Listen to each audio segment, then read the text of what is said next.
चीन सोच रहा था हमला करने का, इन्होंने जाके वहां पर उनको कुछ किया, वो पीछे हो गए। अगर लड़ाई छिड़ती है कोई ज्यादा तो कहीं कश्मीर का मामला पसे पर्दा तो नहीं हो जाएगा, क्योंकि सारा फोकस उस तरफ चल जाएगा। भाई बहन होए ना प्रीत, there is no friendship without fear. जब आप ये समझ लेंगे तब सब कुछ ठीक हो जाएगा।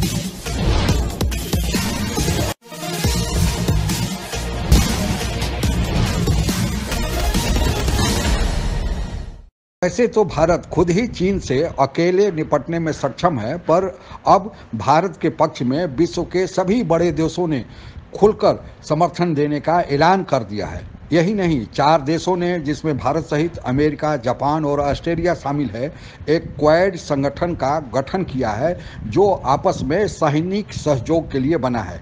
इस क्वाड संगठन के देश आपस में न केवल साउथ चाइना सी में बल्कि लद्दाख के मामले में भी भारत का हर प्रकार से समर्थन दे रहे हैं। इसके अलावा चीन के पड़ोसी देशों ने भी भारत की खुलकर हिमायत करने की घोषणा कर दी है। इस प्रकार भारत की घेराबंदी पाकिस्तान, नेपाल से मिलकर चीन जो करने का योजना बना रहा था, अब खुद ही घेराबंदी का शिकार हो गया है। आइए देखते हैं इस संबंध में आगे की रिपोर्ट। इन्होंने बात की ना इंडिया ने कि हमने प्रीएम्प्टिवली रोका है चीन को। इसका मतलब है यानी चीन असल में वो ख्याली जो LACU से आगे आ गया हुआ था ना, यानी चीनी यहां से यहां आ गए। चीन सोच रहा था हमला करने का, इन्होंने जाके वहां पर उनको कुछ किया, वो पीछे हो गए। अच्छा, उसके बाद वो पीछे अपनी जगह पे चले गए जहां पे वो थे। साउथ चाइना सी है या बहरुल काहिल, यहां पे अगर एक पटाखा भी चलता है तो उसके नतीजे में पूरी दुनिया का काम रुक जाएगा। उसकी वजह यह है कि यहां से तिजारत हो रही है, यहां से जहाज जा रहे हैं, यहां से जहाज आ रहे हैं, या सारी दुनिया की फौजें यहां पे जमा हो गई। कि एन उस वक्त जब इंडियन और चाइनीज मिलिट्री कमांडर्स बैठे हुए थे, एन जिस वक्त बैठे हुए थे, और 5वां इजलास उनका जारी था, यानी 5 टाइम्स 15 जून से अब तक 5 दफा वो बैठ चुके हैं। 5वीं दफा एन जब सैटरडे को बैठे हुए थे और मीटिंग चल रही थी, ये लद्दाख में फिर से वाकया हो गया। लेकिन किसने किया है और किसने किया है? एक दूसरे पर इल्जाम लगा रहे हैं। चाइनीज कह रहे हैं कि इंडियन दाखिल हुए थे, इंडियंस कह रहे हैं कि उन्होंने कोई लेक है उसमें कब्जा करने की PLA ने कोशिश की। कि 2 महीने से लड़ाई तो हो रही है इनकी, लेकिन अब तक हैंड टू हैंड कॉम्बैट हो रहे थे। मैं इंतजार कर रहा हूं कि कब हैवी वेपन्स इस्तेमाल होंगे, तोपें होंगी, फौजी मारे गए थे, नहीं वो सब, लेकिन हैंड टू हैंड कॉम्बैट, उसमें हैवी आर्म्स अभी तक इस्तेमाल नहीं हुए। लेकिन अभी तक मोदी साहब और शी जिनपिंग जो 2 हेड्स हैं, अभी तक उन लेवल पे उन दोनों ने कोई स्टेटमेंट एक दूसरे के खिलाफ नहीं दिया है। वजारत दिफा का तो स्टेटमेंट आया है कि है, खारजा सबका है, पसपा कर दिया। चाइनीज वजीर खारजा का स्टेटमेंट, चाइनीज फॉरेन मिनिस्टर ने। लेकिन ये 2 मुल्क 2 जगहों से कंट्रोल कर रहे हैं बस। एक जगह ये है हेड ऑफ स्टेट्स, और एक जगह के अभी तक हैवी तोपे इस्तेमाल नहीं हुई अभी तक। अच्छा, लेकिन एक और चीज है वहां पर उस एरिया में चीन के हवाले से तो ये बात है कि जो वो सैटेलाइट मैपिंग करते हैं तो भाई बड़ा असला है और बड़ा उन्होंने अपना जमा किया हुआ है, लोगों को भी और असला भी बड़ा रखा हुआ है। तो इंडिया के हवाले से भी यही होगा? नहीं, 100%। ये तो बड़ी सीरियस सिचुएशन होगी। अब तो बाकी उन दोनों साइड्स ने इतना असलहा जमा कर लिया है कि अगर चिंगारी यानी कोई स्टार्ट होती है तो एक बड़ी जंग हो सकती है।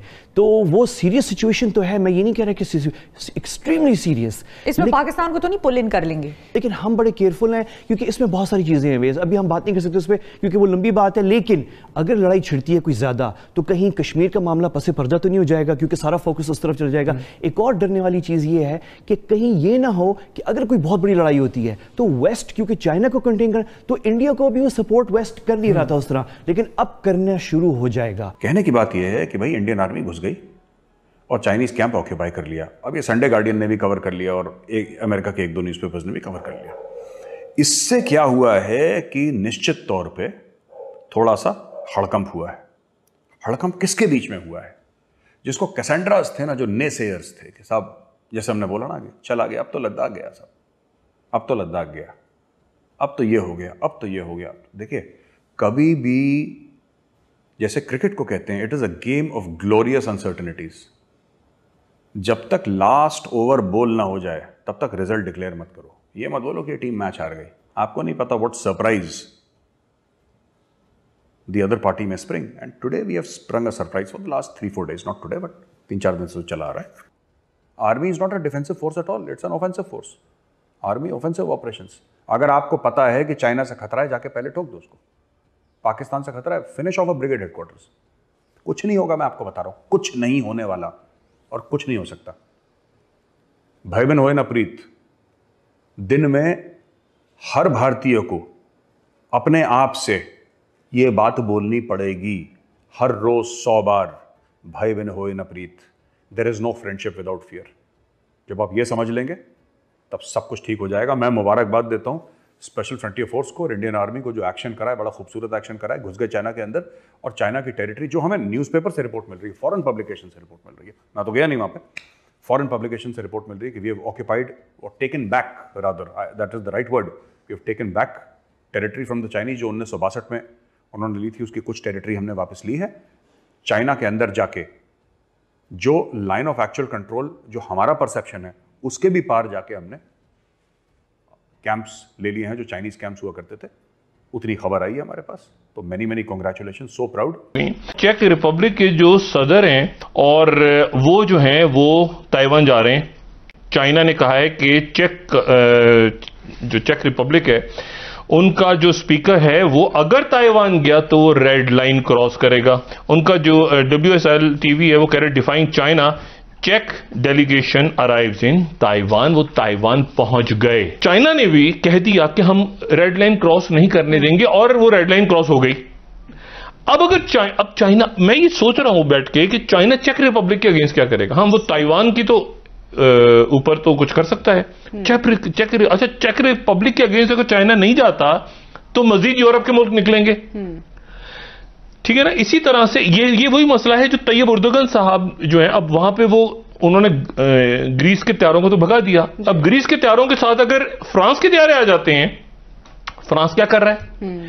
फ्रांस के सदर जो हैं मैक्रोन, वो लेबनान पहुंचे हैं, जो मैंने बात की। लेबनान से वो बगदाद आ रहे हैं, इराक में, और इराक में वो गालिबन उन कुर्द इलाकों का भी दौरा करेंगे जहां पर तुर्की लड़ रहा है कुर्दों के, कुर्द अलहदगी पसंद हो। अभी ये देखे ना, इस झड़प के अंदर चूंकि बहरुल काहिल ये पैसिफिक के अंदर और साउथ चाइना के अंदर झगड़ा है, तो इसलिए जरा सी भी कोई गलती होती तो पूरी दुनिया इफेक्ट होगी। कि ये अमेरिका इंडिया गठजोड़ की प्रैक्टिकल मैनिफेस्टेशन है। जो कुछ इस वक्त कश्मीर में हो रहा है और जो कुछ कश्मीर की वजह से लद्दाख में हो रहा है, ओवरऑल इसका मकसद है, एक जो स्ट्रेटेजिक टर्म यूज होती है, कंटेनमेंट ऑफ चाइना, ये है एनसर्कलमेंट ऑफ चाइना। क्योंकि साउथ चाइना सी, जहां से चाइना का $5 ट्रिलियन का ट्रेड होता है, वहां पे कुछ ऐसे इत्तेहाद बना दिए गए हैं जो चाइना के लिए बहुत बड़ा खतरा बन सकते हैं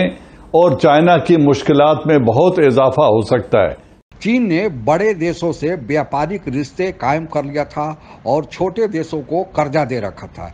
इस कारण वह गलतफहमी पाल लिया था कि आर्थिक ताल्लुकात के कारण कोई देश उसका खुलकर विरोध नहीं कर पाएंगे। लेकिन इस महामारी के दौरान उसकी पोल खुल गई है और परिस्थितियां बिल्कुल बदल गई है। छोटे देशों ने या तो चीन से कर्जे की माफी के लिए गुहार लगाई है या कर्जे को लंबे समय तक टाल देने का अनुरोध किया है। उसी तरह विश्व के बड़े देशों ने भी चीन के महामारी के दौरान संदिग्ध भूमिका को देखते हुए चीन को सबक सिखाने का मन बना लिया है। कोई देश खुले तौर पर इस बात का इजहार कर रहा है, जैसे America, Britain, France, Germany, Australia आदि देश हैं, तो कुछ देश दबे स्वर में बरसही चीन का विरोध कर रहे हैं। आज विश्व में चीन अलग थलग पड़ता नजर आ रहा है। यहाँ तक कि चीन के पड़ोसी देश, जिसमें ताइवान, वियतनाम, मलेशिया, फिलीपींस आदि शामिल हैं, खुलकर उसका विरोध कर रहे हैं और भारत की हिमायत कर रहे हैं। भारत को अब कोई भी डर चीन से किसी भी प्रकार का नहीं है। चीन खुद ही अपने बनाए जाल में फंस गया है। एक कहावत है, जैसी करनी वैसी भरनी। आप अगर हमसे जुड़ा रहना चाहते हैं तो कृपया मेरे चैनल को सब्सक्राइब करें तथा बेल आइकन भी दबा दें ताकि नई वीडियो की जानकारी तुरंत आप तक पहुंच जाए। धन्यवाद। जय हिंद।